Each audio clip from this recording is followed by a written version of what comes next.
নমস্কার। আজকে আবার অনেক দিন পরে সুন্দর আরেকটি সাধনা নিয়ে এসেছি।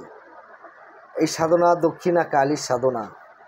দক্ষিণা কালীর সাধনা এত ভালো যে সাধক যখন এই সাধনা করে তখন দক্ষিণা কালী যে মা এমনি তার বাড়িতে রুগীপত্র টেনে নিয়ে আসে, বলতে হয় না। এই দক্ষিণা কালীর এই একটা গুণ। তবে এই দক্ষিণা কালী সাধনা করতে গেলে পরে আগে তোমাকে নিয়মের সঙ্গে সঠিক নিয়মভাবে বসতে হবে, করতে হবে। এই সাধনা নবরাত্রির সাধনা, নবরাত্রিতেই বসতে হয়। আর 41 দিনের সাধনা। আর এই মন্ত্র 108 বার প্রত্যেক দিন জপ করতে হবে। সাধনায় বসতে হবে রাত 12টার দিকে। রাত 12টার সময় রেখে ধূপকাঠি আগরবাতি জেলে যেই মন্ত্র দেওয়া হবে এই মন্ত্রতে জপ করলে লাস্ট দিনে বা তার আগের দিনে স্বয়ং দক্ষিণা মা কালী সামনে এসে হাজির। আর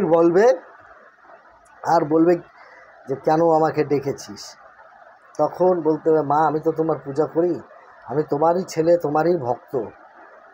তো মা আমি আপনাকে ডেকেছি এই কারণেই যে আপনাকে আমি সারা জীবনের জন্য পেতে চাই।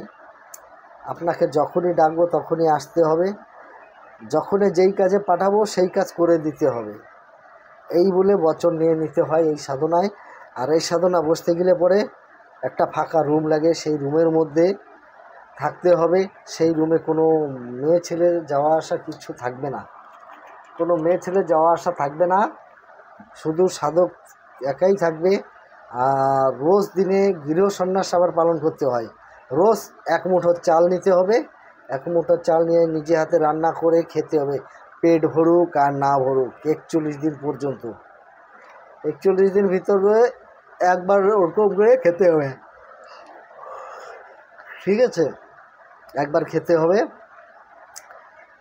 আর রোজ কন্টিনিউ জপ করতে হবে। যেই মন্ত্রটা আমি ভিডিওর শেষে দিয়ে যাব ওই মন্ত্রে জপ করবে প্রত্যেকটা দিন 108 বার। মানে 1 মালা রুদ্রাক্ষের 1 মালায় জপ করবেন, দেখবেন সাধনায় সফল হয়ে গেছে। আর একটা কথা বলতেছি, যারা যারা সাধনা এই আগামী নবরাত্রি যে দুর্গাপূজা আসতেছে মহলার দিন থেকেই শুরু হবে শিক্ষা দীক্ষা, প্র্যাকটিক্যাল শিক্ষা দীক্ষা। তো আপনারা যারা যারা সাধনা করতে চান, প্র্যাকটিক্যাল শিক্ষা দীক্ষা নিতে চান, অবশ্যই আমার কন্ট্যাক্ট নাম্বারে ফোন করবেন। এবং আমার কাছে যতগুলি বই আছে, যেরকম দুর্গা জাল, শিবচক্র জাল, পাণ্ডুলিপি, বাণ, বশীকরণ, এই ধরনের তন্ত্রকাঠ 7-8টা বই আছে। আপনারা যখন খুশি তখন নিতে পারেন। আর এখন যে নতুন কারেন্ট বইটি বানিয়েছি এত ভালো, এত পাওয়ারফুল যে আপনারা কাজ না করলে বুঝতে পারবেন না। তো ভিডিও বেশি বড় করব না, তো লাইক সাবস্ক্রাইব এগুলো পুরনো জিনিস হয়ে গেছে। সবাই এসে বলে, আমি আজকে আর বলবো না লাইক সাবস্ক্রাইব, শুধু বলবো চ্যানেলটিকে শেয়ার করে দিও। আর ভালো লাগলে একটা লাইক শেয়ার করে দেবে। আজকে ভিডিও এখানেই শেষ করছি। নমস্কার।